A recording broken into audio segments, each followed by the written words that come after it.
দর্শক, পবিত্র মাহে রমজান উপলক্ষে দেশের বিভিন্ন স্থানে আলোচনা সভা, দোয়া ও ইফতার মাহফিল অনুষ্ঠিত হয়েছে।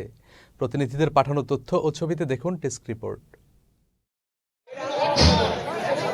ময়মনসিংহের ভালুকায় পৌর বিএনপির আলোচনা সভা, দোয়া ও ইফতার মাহফিল অনুষ্ঠিত হয়েছে। সোমবার সন্ধ্যায় ভালুকা বাজার ঈদগাহ মাঠে আয়োজিত ইফতার মাহফিলে দলীয় নেতাকর্মীরা উপস্থিত ছিলেন। হবিগঞ্জের বহুবলে বিলাল রাদিয়াল্লাহু তাআলা জামে মসজিদ কমিউনিটির উদ্যোগে ইফতার মাহফিল অনুষ্ঠিত হয়েছে। সোমবার মসজিদে বহুবল সমিতির সভাপতি দেলোয়ার হোসেন চৌধুরীর নেতৃত্বে রোজাদারদের ইফতার করানো হয়। ব্রাহ্মণবাড়িয়া আখাউড়া উপজেলা স্বাস্থ্য ও পরিবার পরিকল্পনা বিভাগের কর্মকর্তা কর্মচারীদের ইফতার ও দোয়া মাহফিল অনুষ্ঠিত হয়েছে। সোমবার উপজেলা স্বাস্থ্য কমপ্লেক্স সম্মেলন কক্ষে কর্মকর্তা কর্মচারী ও মসজিদ কমিটির যৌথ উদ্যোগে এই ইফতার ও দোয়া মাহফিল অনুষ্ঠিত হয়। পবিত্র রমজান উপলক্ষে আলোচনা সভা ও ইফতার মাহফিলের আয়োজন করেছে কুড়িগ্রাম জেলা জামায়াতে ইসলামী।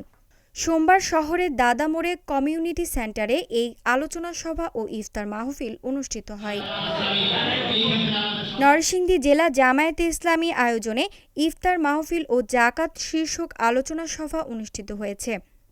সোমবার শহরের স্মার্ট কমিউনিটি সেন্টারে এই অনুষ্ঠানের আয়োজন করা হয়। খাগড়াছড়ি সেনা জোনের উদ্যোগে রমজান উপলক্ষে স্থানীয়দের মাঝে ইফতার সামগ্রী বিতরণ করা হয়েছে। মঙ্গলবার সকালে খাগড়াছড়ি সদর সেনা জোন মাঠে জোনের অধিনায়ক মোহাম্মদ খাদিমুল ইসলাম উপস্থিত থেকে এসব ইফতার সামগ্রী বিতরণ করেন। রমজান মাসে আপনারা যেন ভালো খেতে পারেন। নওগাঁর মান্দায় ইকরা সুন্নাহ ফাউন্ডেশনের উদ্যোগে দরিদ্র, অসহায় ও প্রতিবন্ধীদের মাঝে ইফতার সামগ্রী বিতরণ করা হয়েছে। সোমবার মান্দার পণ্ডিতপাড়া মাঠে ইফতার সামগ্রী বিতরণ করা হয়। পবিত্র রমজান উপলক্ষে বিএনপির ভারপ্রাপ্ত চেয়ারম্যান তারেক রহমানের পক্ষ থেকে চট্টগ্রাম বাঁশখালী পৌরসভায় দরিদ্র, অসহায় ছিন্নমূল মানুষের মাঝে ইফতার সামগ্রী বিতরণ করেছে স্থানীয় BNP.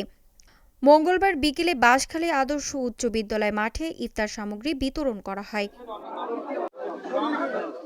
Farzana Nayka, channel S news desk.